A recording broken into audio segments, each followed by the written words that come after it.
오늘 종교개혁 5대 강령과 우리 개혁주의에 대해서 좀 생각을 해보도록 하겠는데요. 우리가 교회는 개혁이 되어져야 되는 것이 맞잖아요. 근데 왜냐하면 우리는 완전하지 않기 때문에 그렇습니다. 우리가 항상 교회라고 말할 때 어떤 다른 교회 아니면 교회의 어떤 구조 단체 이런 것들을 크게 생각하기 이전에 항상 교회라고 할 때 나를 포함해서 생각을 할 수 있어야 되겠습니다. 우리들은 나 스스로를 볼 때도 완전하지 않다라는 것들을 알 수가 있습니다. 항상 말씀에 비추어 볼 때 부족한 부분들이 항상 우리에게는 있잖아요. 말씀에 순종하기 어려운 부분도 여전히 있습니다. 그렇기 때문에 하나님께서 말씀을 통해서 말씀을 하시면 그 말씀으로 기준을 삼아 우리가 개혁되어져야 된다라는 것이죠. 우리 항상 이것들을 좀 염두에 둬야 되겠습니다. 그러니까 오늘날의 문제점은 뭐냐면 많은 교회들이 이 성경을 강조하지만 성경을 강조하면서도 개혁되어져야 된다라는 것에 대해서 크게 신경을 쓰지 않고 살아가는 신앙생활을 하는 또 교회를 세워가는 그런 경향들이 있는데 그래서는 안 된다라는 것입니다. 우리 항상 염두에 둘 것은 우리는 완전할 수는 없구나. 그렇기 때문에 날마다 개혁되어져 나가는 것이 맞구나. 우리 항상 이것들을 생각을 해야 되겠습니다. 자, 이 교회가 개혁되어져야 되는데 두 번째로 우리가 생각을 해볼 것은 그럼 우리가 좀 모델이 있어야 될 거 아니겠습니까? 우리가 무엇을 모델을 삼아 기준으로 삼아 개혁을 할 것인가? 우리 이전에 이미 아주 개혁에 성공했던 그런 사례가 있잖아요. 누구였습니까? 종교 개혁자들이 되겠습니다. 그럼 종교 개혁자들이 중세 1000년 동안 개혁되지 못한 교회의 모습들을 이루어 가고 있을 때 무엇을 모델로 삼아서 우리 종교 개혁자들이 약 500년 전에 개혁을 했는가라고 했을 때 그 종교 개혁자들이 개혁의 모델로 삼았던 것은 물론 성경입니다. 성경에 비추어 봐서 중세 교회가 무엇이 잘못되었는지를 생각을 했던 것이죠. 그래서 성경을 보면서 교회를 개혁을 했고요. 그 다음에 초대교회 시대 때 살아갔던 수많은 교부들이 있습니다. 그 교부들이 어떤 가르침들을 가르쳤지? 그것들을 생각하면서 개혁을 해 나갔습니다. 우리가 지난주에 살펴봤듯이 초대교회는 많은 신경들이 만들어졌던 그 시대가 되는 거잖아요. 많은 신경들이 만들어졌을 때 초대교회에서 활동했던 교부들이 있었습니다. 그 교부들이 지대한 영향들을 미치고 삼위 하나님에 대해서 정립을 해 나갔었는데 이 종교개혁자들은 바로 이 성경과 초대교회 교부들의 그 가르침 위에서 개혁을 해 나갔다라고 볼 수가 있겠습니다. 그래서 칼빈 같은 경우에도 초대교회의 교부였던 어거스틴의 가르침과 일맥상통합니다.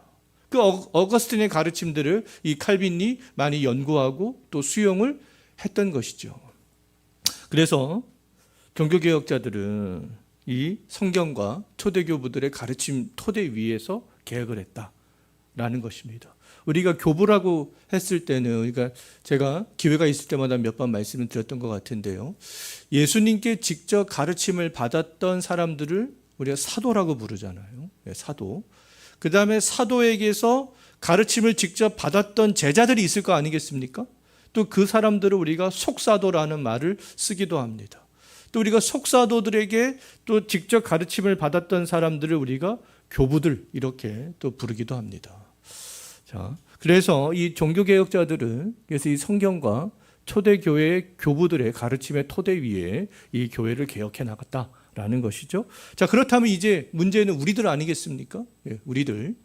자, 오늘날 우리가 교회를 개혁해 나가야 되는데 우리 신앙을 개혁해 나가야 되는데 우리가 무엇을 모델로 삼아야 되겠는가? 라고 했을 때 우리가 개혁되어져야 된다라는 것은 다 거의 다 공감하는 거 아니겠습니까? 그럼 공감하는 사람들이 모여 있다면 우리가 무엇을 기준으로 삼을 것인가? 라고 했을 때 물론 우리가 기준 삼아야 될 것은 뭐겠습니까? 성경이죠. 성경. 성경을 가장 또 기준으로 삼고 그 다음에 교회 역사는 항상 연속성 가운데 있습니다. 교회 2000년 역사가 연속성 가운데 있는데, 그렇다면 우리들도 성경과 또 초대 교부들의 가르침, 그리고 또 종교개혁자들의 가르침, 그 신학적 가르침에서 모델을 찾아야 된다라는 것이죠. 왜냐하면 교회 역사는 연속선상에 있기 때문에 그렇습니다. 그래서 오늘날 우리가 교회를 개혁해야 되는데 무엇을 모델로 삼아야 될까라고 했을 때, 이 종교개혁자들, 초대교부들의 가르침과 성경을 모델로 삼아야 교회가 엉뚱한 곳으로, 다른 방향으로 우리가 나아가지 않을 수 있다라는 것이죠. 자, 그럼 우리가 세 번째로 생각을 해볼 것은 이제 그럼 종교개혁자들의 개혁의 원리에 대해서 좀 생각을 해보겠습니다. 우리가 잘 알고 있듯이 종교개혁자들은 5가지 오직을 강조했습니다. 5가지 오직. 그래서 그 첫 번째 개혁의 원리가 오직 성경이었지요. 라틴어로는 솔라 스크립투라. 솔라가 오직이잖아요. 종교개혁자들이 개혁의 원리로 삼았던 것은 오직 성경이었다라는 건데, 그 오직 성경의 의미가 무엇이냐라고 할 때, 우리가 오직 성경의 의미를 생각할 때 우리 이 2가지를 좀 생각을 해야 될 필요가 있습니다. 첫 번째는 뭐냐면 성경이 최종 권위가 된다라는 겁니다. 최종 권위. 성경의 권위보다 더 높은 권위는 없다라는 거예요. 성경이 최종 권위다. 그 다음에 2번째는 성경이면 된다. 성경의 충분성이죠. 성경이면 된다. 이 2가지를 항상 오직 성경이라고 할 때 좀 생각을 해야 될 필요가 있겠습니다. 자, 성경의 최종 권위와 성경의 충분성을 인정하지 않는다면 어떻게 되겠는가라고 했을 때, 교회는 타락하고 부패할 수밖에 없습니다. 왜요? 성경이 최종 권위가 아니기 때문에 그 성경에다 무엇인가를 더 권위 있는 것을 덧붙이기 때문에 그렇습니다. 또 성경이 충분성을 인정하지 않기 때문에 이거 성경이면 될까? 우리가 생각하고 우리가 고안해낸 방법들을 조금 더 덧붙여야 되지 않을까? 그런 생각들을 하게 될 수 있잖아요. 그래서 성경에다 무엇인가를 덧붙이게 됩니다. 성경의 권위와 성경의 최종의 충분성을 인정하지 않을 때요. 대표적인 우리가 그 사례들을 좀 우리 2가지를 생각을 해보면, 로마 카톨릭 같은 경우에 성경의 권위를 인정하는 것 같으면서도 거기다 덧붙인 것들이 많습니다. 전통을 덧붙이죠. 그 다음에 주교회의에서 어떠한 결정한 교회의 결정들을 또 덧붙입니다. 그것이 곧 성경의 권위보다 더 어떨 때는 더 높게 사람들이 생각할 때도 있잖아요. 또 교황의 권위, 교황이 바티칸에서 한마디 하면 전 세계 뉴스를 타고 그것이 마치 권위 있는 말씀처럼 그렇게 되는 경향들이 있습니다. 그러니까 뭔가가 이 성경의 권위를 인정하지 않고 성경의 충분성을 인정하지 않으니까 그런 것들을 더 인정하게 되는 거죠. 그냥 오늘날 교회도 역시 마찬가지가 되겠습니다. 오늘날 교회가 덧붙이는 것은 뭐냐면 이성입니다. 이성. 성경의 권위 위에 사람이 이성이 올라가 있어요. 사람의 이성으로 성경을 판단하게 되는 거죠. 그 다음에 또 성경의 권위 위에 무엇이 있습니까? 어떤 종교적 경험들, 자기가 경험한 것들, 그런 것들이 더 위에 있습니다. 그리고 또 성경이면 될까? 성경의 충분성들을 인정하지 않으니까 이제 어떤 것들을 행하게 돼요? 여러 가지 방법론들을 구상하게 됩니다. 어떻게 하면 사람들을 좀 이렇게 교회로 인도할 수 있을까? 사람들에게 만족을 시켜줄 수 있을까? 그러니까 여러 가지 방법론들을 덧붙이게 되는 것이죠. 자, 그럼 종교개혁자들은 어떠했냐라고 했을 때, 종교개혁자들은 그들도 이성이 굉장히 뛰어났잖아요. 그들은 어릴 때부터 모든 학문들을 거의 다 섭렵했습니다. 법학, 신학, 논리학, 그런 모든 학문들을 거의 다 섭렵했어요. 그들이 이성이 굉장히 뛰어난 사람이었습니다. 그럼에도 불구하고 종교개혁자들은 성경의 권위를 이성보다도 더 높게 두었던 거죠. 그리고 자신이 경험했던 어떤 종교적인 경험보다 성경을 더 우선시했습니다. 자, 인간을 또 구원하고 하나님의 백성다운 삶을 살게 하는데 성경이면 충분하다 이렇게 생각했습니다. 다른 거 뭐 더 생각하지 않았어요. 성경이면 충분해. 성경의 권위, 그것을 인정했죠. 그렇기 때문에 이 종교개혁자들은 첫 번째로 오직 성경을 외쳤던 거예요. 성경의 권위가 최고다. 성경이면 충분하다. 베드로전서 1장 23절 거기 적었죠?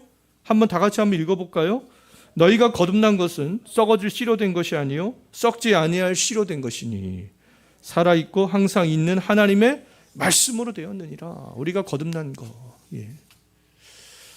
자, 두 번째 종교개혁의 원리는 오직 그리스도가 되겠습니다. 오직 그리스도. 자, 오직 그리스도의 의미가 뭐냐라고 했을 때, 자, 우리가 구원을 받고 하나님께 나아가는데 우리 주 예수 그리스도의 십자가 외에는 다른 것이 없다라는 겁니다. 이것이 오직 그리스도가 뜻하는 것이죠. 우리가 구원을 얻는데 예수 그리스도 외에 다른 방법이 있는가? 다른 방법은 없다. 오직 그리스도의 십자가만이 유일하다. 종교개혁자들은 그래서 오직 그리스도만을 외쳤던 거죠. 그 오직 그리스도를 인정하지 않을 때 어떤 현상들이 일어나게 되겠습니까? 타 종교에도 구원이 있음을 인정하게 되지요. 또 예수 그리스도가 아니라 인간의 방법론 가운데 어떤 구원이 있다라는 것들을 또 의지하게 될 수밖에 없습니다. 또 이단들처럼 그리스도 외에 다른 중보자가 있다라는 것들을 인정할 수밖에 없게 되는 거 아니겠어요? 이단들은 다 무슨 자기들의 교주에 그 사람들을 반드시 또 거쳐야 된다 이렇게 얘기를 하잖아요. 종교개혁자들은 오직 그리스도를 외쳤던 거죠. 구원을 얻는 길은 이거 딱 예수 그리스도 한 분밖에 없어. 오직 그리스도를 인정하지 않을 때는 이제 이러한 현상들이 일어나게 된다라는 거예요. 그래서 종교개혁자들은 하나님과 타락한 인간 사이에 유일한 중보자는 예수 그리스도밖에 없다. 그것을 강조했던 거예요. 유일한 중보자는 예수 그리스도밖에 없어. 다른 것이 중보자가 될 수가 없고 다른 행위가 어떠한 그 구원에 이르게 할 수가 없다라는 것이죠. 그렇다면 예수 그리스도가 유일한 중보자가 되시는 이유가 어디에 있겠습니까? 왜 다른 사물이나 어떠한 행위나 다른 사람은 중보자가 될 수 없겠어요? 그 이유는 단 한 가지밖에 없습니다. 하나님의 의를 만족시켜 수 있는 것은 십자가에서 죽음당하신 예수님 한 분밖에 없기 때문에, 예수님만 하나님의 의의 기준에 부합하기 때문에 그렇습니다. 죄가 없으신 예수님만 오직 하나님의 의의 기준에 부합하게 되는 것이죠. 하나님의 의의 기준에 부합하는 사람이 어디가 있겠어요? 다 죄인인데 아무것도 없잖아요. 죄인이 하는 행위가 그렇게 될 수 있겠습니까? 아무것도 안 되는 거죠. 그래서 종교개혁자들은 우리가 구원을 얻음에 있어서 오직 예수 그리스도의 공로면 충분하다. 그래서 예수 그리스도를 외쳤던 거죠.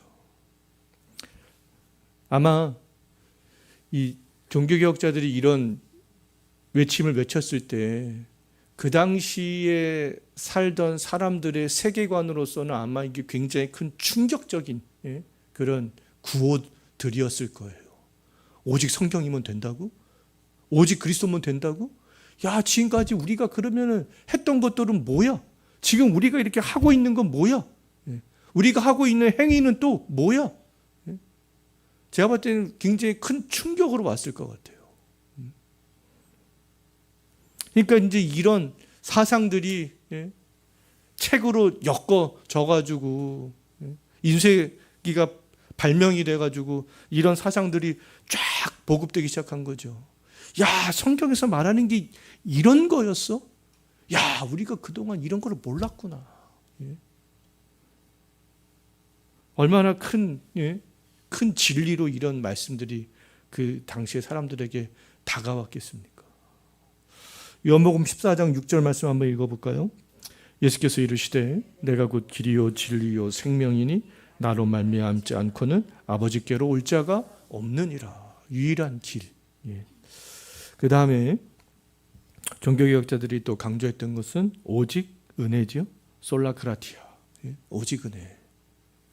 그 오직 은혜의 의미가 뭐냐라고 했을 때 우리가 구원을 얻음에 있어서 인간이 내세울 수 있는 공로가 아무것도 없구나. 우리의 공로, 인간의 공로, 어떤 행위, 그것이 아무것도 없구나. 야, 우리의 구원은 오직 하나님의 은혜로만 되는 것이구나. 이게 얼마나 충격이었겠어요, 사람들이. 그동안 구원받기 위해서 뭐 여러 가지 고행도 하고 뭐 여러 가지 일들을 했는데, 야, 이게 은혜로 되는 거였구나, 은혜로. 그 은혜로 되는 것이 그 크게 감격으로 다가왔을 때 더 큰 거기에 감사가 있는 거 아니겠습니까? 자, 오직 은혜를 인정하지 않을 때 어떻게 되느냐라고 했을 때 인간의 행위가 거기서 중요하게 대두가 될 수밖에 없습니다. 인간의 공로가, 행위가. 그래서 은혜에 집중하는 것이 아니라 인간의 공로에 집중하게 되죠. 하나님의 은혜에. 은혜의 방편에 집중하는 것이 아니라 인간의 행위에 집중하게 됩니다. 은혜의 방편, 말씀과 기도와 성례, 여기에 집중해야 되는데 거기에 집중하지 않고 어떻게 돼요? 방법론, 어떤 기술, 전략, 여기에 집중하게 되는 거죠. 그래서 하나님의 거룩한 은혜의 백성들을 만드는 것이 아니라 그냥 종교인들을 만들게 되는 거 아니겠어요? 종교개혁자들은 어떻게 했느냐라고 했을 때 그들은 확실하게 딱 결론을 내렸죠. 구원은 인간의 공로에 달려 있는 것이 아니야. 그 당시에 이거는 세상을 뒤바꾸는 이야기였습니다. 중세 1000년 동안 내려왔던 그런 비진리를 바꾸는 그런 아주 강력한 외침이었던 거죠. 구원은 인간의 공로에 달려 있는 것이 아니야. 무가치한 인간을 구원하시는 하나님의 은혜에 달려 있는 거다. 은혜에. 은혜에 달려 있는 거야.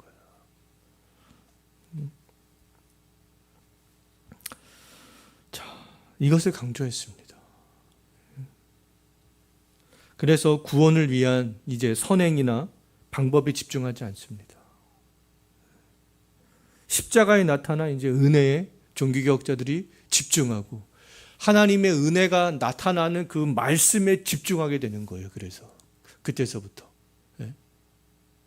또 말씀을 통해서 역사하시는 성령을 전적으로 의지하게 되는 겁니다. 성령을 의지하게 되는 거예요. 이제 이렇게 하다 보니까 자연스럽게 성경의 진리로 돌아가게 되잖아요. 하나님께서 은혜로 구원받는데 하나님께서 우리에게 은혜를 주시는 방편, 성경을 막 찾아서 보니까 이 말씀과 기도와 성례인데, 그러니까 종교개혁자들은 말씀과 기도와 성례에 집중하기 시작합니다. 야, 근데 이게 우리 인간의 힘으로만 또 되는 것이 아니구나. 성령의 능력으로 되는 거구나. 그것들을 또 막 가르치기 시작하죠. 그러니까 교회가 이제 본질에 집중하게 되는 거예요. 본질에. 에베소서 2장 8절과 9절 한번 읽어보겠습니다. 너희는 그 은혜에 의하여 믿음으로 말미암아 구원을 받았으니 이것은 너희에게서 난 것이 아니요 하나님의 선물이라. 행위에서 난 것이 아니니 이는 누구든지 자랑하지 못하게 함이라. 은혜가 아니라 우리 인간의 공로였으면 우리가 얼마나 자랑하겠습니까? 그 다음에 네 번째로 종교개혁자들이 강력하게 외쳤던 종교개혁의 원리는 오직 믿음입니다. 솔라피데, 오직 믿음. 우리가 오직 믿음이라고 할 때 두 가지를 항상 기억을 해야 될 필요가 있는데요. 첫 번째는 이신칭의입니다. 이신칭의. 죄인들이 하나님 앞에서 의로워질 수 있는 방법이 뭐냐? 어떻게 하면 우리가 하나님 앞에서 의로워질 수 있겠느냐? 오직 믿음과도 연결이 뭐 이게 다 다섯 가지 강령이 다 뭐 연결이 되는 거지만 이것은 하나님을 믿는 믿음밖에 없구나. 우리가 이 믿음으로 의로워지는 거구나. 그것을 강조합니다. 근데 그 당시에 사람들이 의로워지기 위해서 얼마나 많은 일들을 했습니까? 그러니까 루터 같은 경우에도 수많은 고행을 하잖아요. 의로워지기 위하여서. 근데 이런 구호를 딱 외치기 시작하니까 사람들이 얼마나 충격이겠습니까? 그 당시에. 이게 믿음으로 되는 거구나, 믿음으로. 자, 그 다음에 두 번째, 우리가 오직 믿음에 할 때 기억해야 될 것은 우리가 법정적 선언. 법정에서 선언이 되었다라는 것. 우리는 믿음으로 이미 의롭게 됐죠? 의롭게 됐는데 그것이 내 안에서 의롭게 된 것이 아니라 말하자면 하나님의 법정에서 의롭다라고 그냥 선포를 해 주셨다라는 겁니다. 그래서 내 안에서 만약에 그 의로움들이 일어났으면 우리는 더 이상 죄를 짓지 않을 거예요. 성화될 필요도 없습니다. 그런데 그 의로움이 내 안에서 일어나지 않았기 때문에 우리는 여전히 죄와 싸워야 되는 거 아니겠어요? 예수님이 다시 오시는 그날까지 죄와 싸울 수밖에 없습니다. 그런데 하나님께서는 그럼에도 불구하고 우리를 의롭다 칭해 주셨다라는 거예요. 하나님의 법정에서. 누구를 통해서요?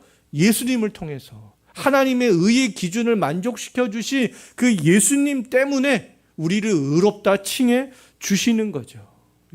우리는 그렇기 때문에 의로운 자가 되었지만 여전히 죄와 싸워야 된다라는 겁니다. 예수 그리스도를 의지하여 성령을 의지하면서 항상 우리가 오직 믿음이라고 할 때 이 이신칭의와 이게 법정적 선언 이것을 우리가 항상 기억을 해야 될 필요가 있겠습니다.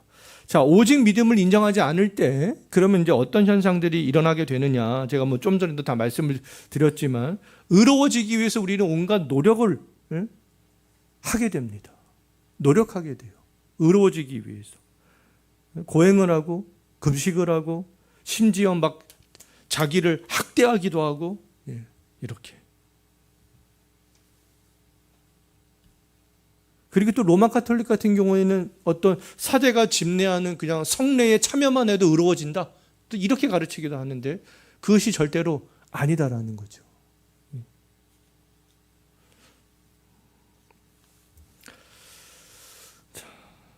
그래서 우리가 오직 믿음을 인정하지 않으면 우리 인간의 행위에 의지할 수밖에 없습니다. 행위.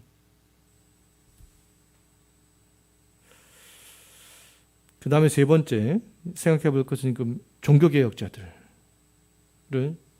오직 믿음으로만 하나님 앞에서 의롭게 될 수 있음을 강조하고 또 강조했던 거죠. 강조하고 또 강조했습니다. 우매한 사람들을 이런 가르침으로 깨우치기 시작했던 거예요. 당신들이 고행으로 그렇게 의로워지려고 해서는 안 된다. 우리는 믿음으로 되는 겁니다. 믿음으로. 하나님을 바르게 믿기 위해서는 하나님이 누구인지 알아야 됩니다.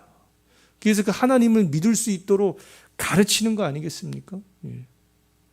그래서 중세 1000년 동안 말씀을 강조하지 않았는데 종교개혁자는 그래서 말씀을 굉장히 강조하는 거예요. 그래서 말씀을 굉장히 강조합니다.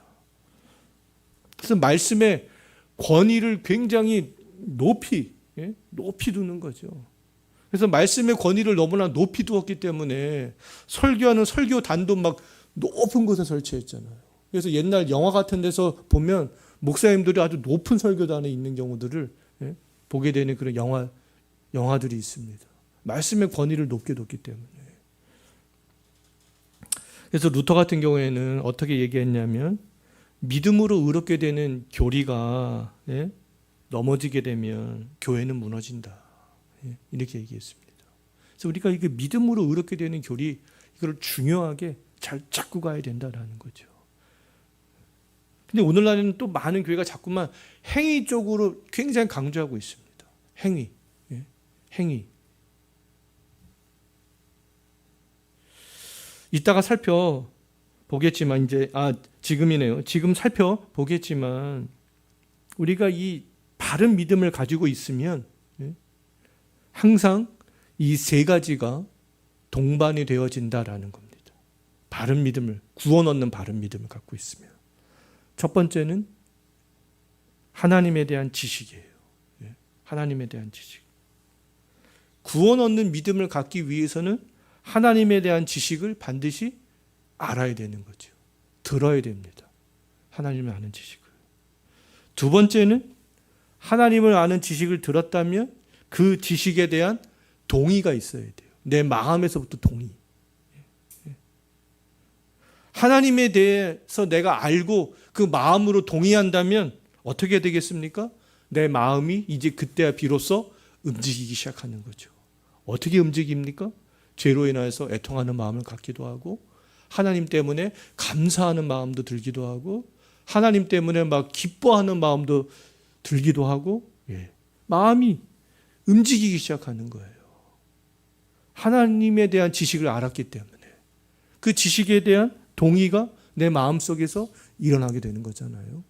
자, 그 다음에 이제 세 번째는 하나님에 대한 지식을 알았고 마음에서부터 동의가 돼서 마음이 움직였다면 세 번째는 그 다음에는 헌신이 있어야 된다는 겁니다. 헌신.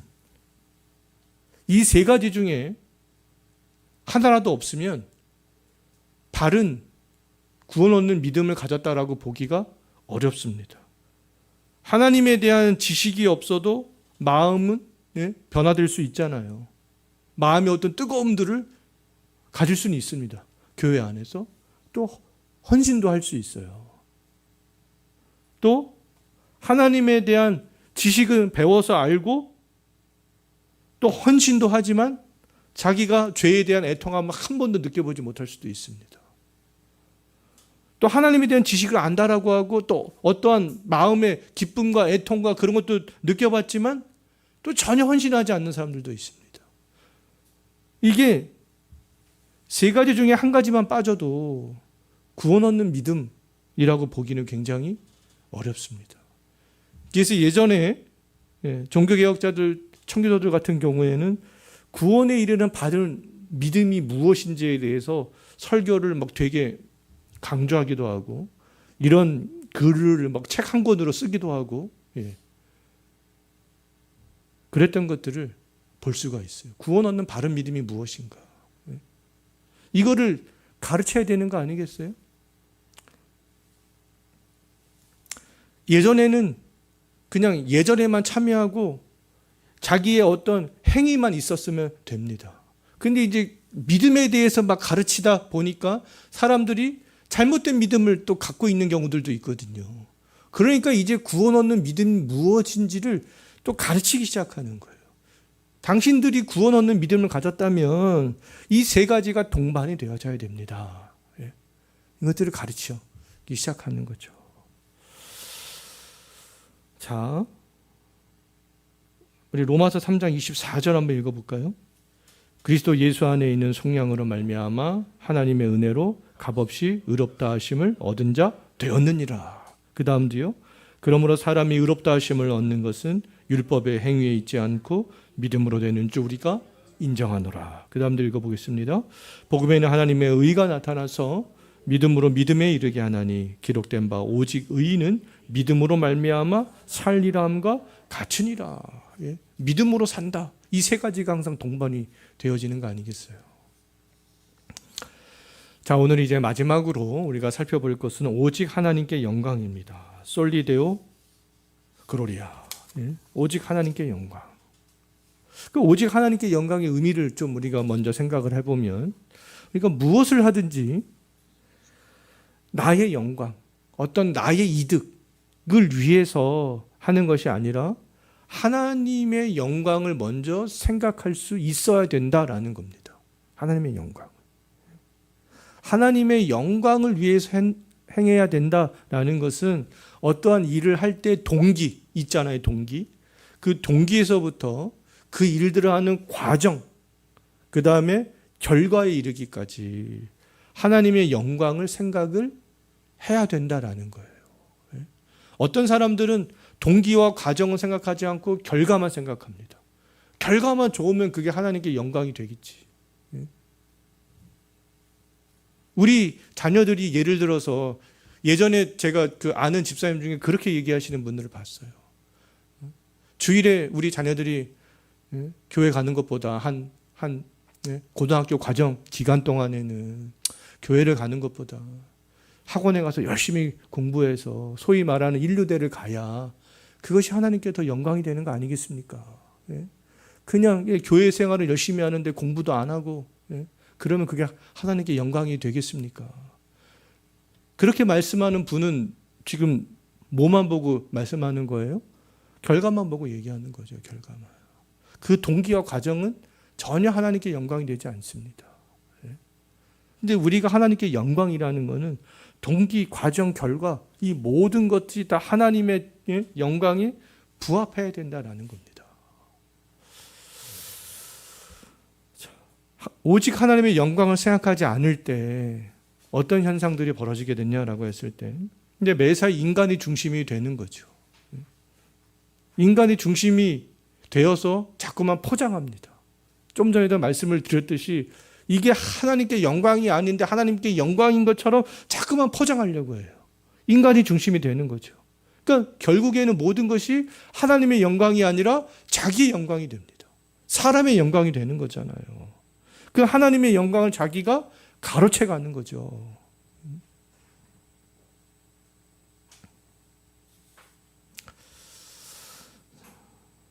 그러니까 예배를 드릴 때도 이런 인간이 하나님의 영광을 가로채 나가는 일들이 비일비재하게 일어날 수 있습니다. 그 예배가 하나님을 생각하는 예배가 아니라 인간에게 만족을 주는 예배를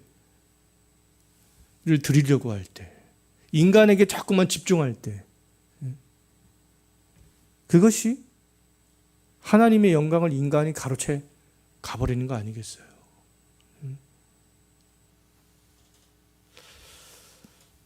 그래서 종교개혁자들은 어떻게 했냐면 구원뿐만 아니라 이 땅에 있는 모든 것이 하나님께로부터 왔구나. 또 이 땅에 있는 모든 것이 하나님께로 향해서 나아가는구나. 이 모든 것은 다 하나님의 주권 가운데 있구나. 로마서 11장 36절을 보면 그렇게 말씀하고 있죠. 그래서 시작과 끝이 다 하나님께 있음들을, 자기 인생도 하나님의 있음을 그렇게 알고 모든 것의 주인 되시는 하나님을 위해서 살아갔습니다. 하나님을 위해서 기꺼이 고난도 감수했던 것을 알 수 있어요. 예전에 실제로 영국에서 청교도들 같은 경우에는요, 자기가 잘 먹고 잘 살 수 있는 방법이 있었습니다. 영국의 그 성공회에 가르치는 그 여왕의 가르침을 따르면 됐어요. 그런데 그들의 양심상 그것은 하나님의 영광을 위한 것이 아니었거든요. 그러니까 스스로 하나님의 영광을 위해서 자발적으로 고난을 선택해서 나가는 것들을 볼 수가 있어요. 하나님의 영광을 먼저 생각했기 때문에 그런 일들을 할 수가 있었던 거죠. 또 하나님의 영광을 생각하니까 일반 수공업자 같은 경우에도 내가 이거 하나님의 영광을 위해서 예를 들어서 일을 하는데 내가 이렇게 일을 해서 되겠느냐. 하나님의 영광을 이룬다면 내가 이 예를 들어서 컵을 하나 만들어도 최선을 다해서 만들어야 되지 않겠느냐. 그런 마음을 가지고 이 일들을 했던 거죠. 그래서 이제 그 당시에 이런 기독교인들이 하나님의 영광을 위해서 일하고자 하는 마음으로 많은 명품들이 또 만들어지기도 했습니다. 하나님의 영광을 생각하는 동기와 과정과 결과가 다 좋게 나올 수밖에 없었던 거죠. 고린도전서 10장 31절 우리 말씀 한번 읽어보도록 하겠습니다.